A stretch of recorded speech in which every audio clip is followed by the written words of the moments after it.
오늘 우리에게 주시는 하나님의 말씀 요한복음 7장 10절에서 24절까지 말씀입니다.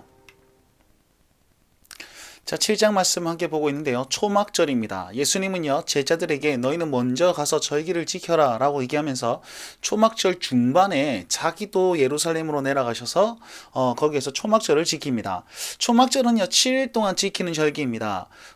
광야 생활을 기억하면서 이스라엘 백성들이 초막을 짓고 집에서 거하는 것이 아니라 초막을 짓고 거기서 노숙하면서 광야 생활을 기억하면서 하나님의 말씀을, 하나님의 인도하심을 알려주는 절기였습니다. 그래서 그 7일 한 중간쯤, 한 3일째쯤 되어서 예수님께서는 몰래 내려오셔가지고 절기를 지키러 가셨습니다. 자, 초막절에 온 유대인들이 예루살렘에 다 모이기 때문에 예루살렘이 북적북적했단 말이죠. 거기에 핫 이슈, 메인 그런 정보가 뭐였냐면 바로 예수님이 누구이신가였습니다.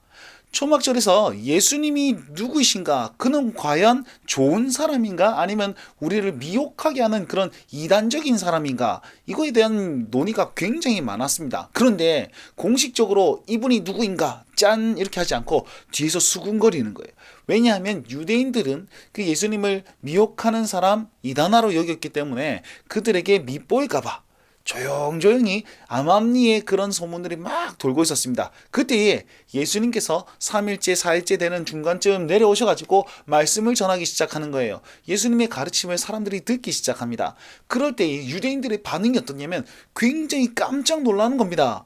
자, 왜 놀랐을까요? 우리 생각에는 예수님이 그 말씀이 확 진리로구나, 정말 하나님의 말씀이로구나, 명쾌하구나, 이렇게 해서 놀랐을 거 아닙니까? 그런데 많은 사람들이 예수님을 믿고 따랐던 사람들은 그렇게 놀랐는데 유대인들은요, 야, 저 사람 왜 저렇게 어떻게 글을 읽을 수 있었지? 공부도 하지 않았는데 어떻게 저렇게 유창하게 말할 수 있지? 거기에 대해서 깜짝 놀랐다. 성경은 그렇게 얘기하고 있습니다. 무슨 말이냐면 예수님이 어떤 말씀하시는지, 그가 누구이신지 아무 관심이 없었다는 겁니다. 그가 어떻게 저렇게 똑똑하게 자랐을까, 거기에만 관심이 있었던 사람들, 바로 유대인들이었습니다. 그러면 이후에는 어떤 말씀을 하시냐면 유대인과 예수님을 비교하여서 예수님께서 유대인을 책망하기 시작합니다. 먼저 유대인들은요, 이렇게 얘기합니다. 너희는 스스로 말하는 자다. 그럼 예수님은 어떻게 말씀하십니까? 보내신 이의 뜻을 그대로 전하는 사람이다. 하나님의 뜻을 그대로 전하고, 그러면 유대인들은 하나님의 뜻을 그대로 안 전했습니까? 하나님의 말씀이 있으면 이 말씀을 스스로 말한다. 율법으로 만들어가지고 많은 규율들을 지키게 만들었습니다. 그래서 이 말씀이 이 규율을 얘기하느냐?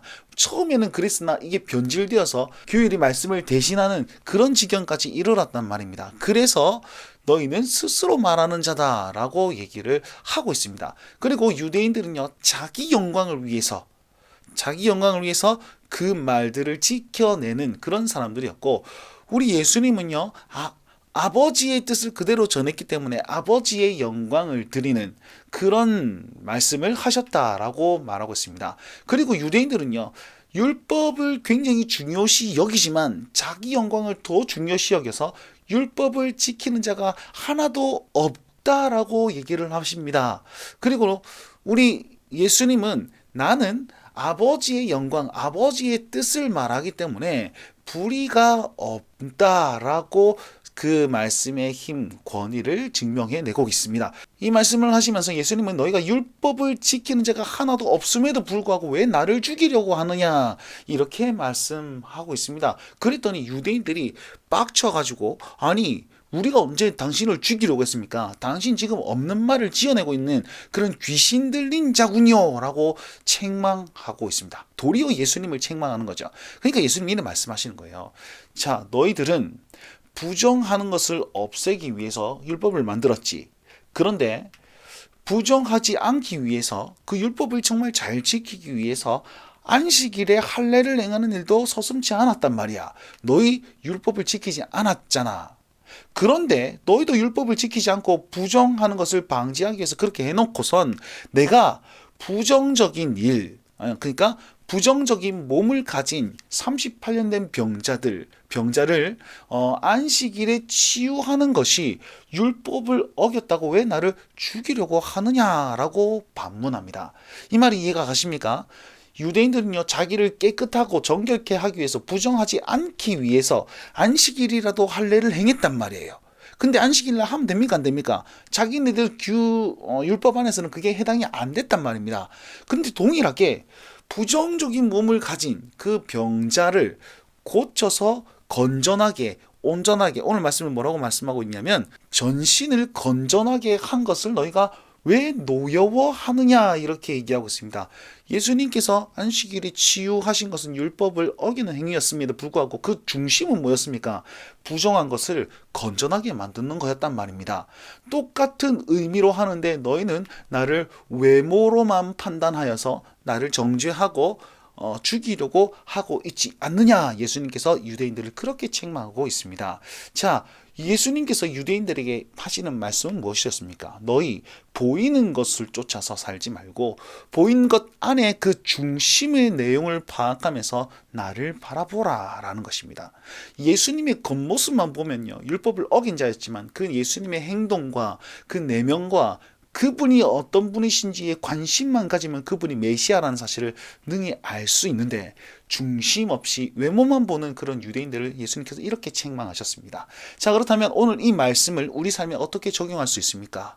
자, 첫 번째로 우리는요, 예수님을 외모로 그냥 표면적인 예수님으로만 보고 있진 않습니까? 아, 예수님 뭐든지 다 할 수 있는 분이시지. 예수님 오늘 성적 좀, 예수님 나 돈 좀, 예수님 나 집 좀, 나 뭐 남친 여친 좀, 뭐 이런 것만 얘기한다면 여러분들은 예수님을 외모로만 보고 있는 사람들입니다. 그래서 진짜 예수님을 만나지 못하는 것이죠.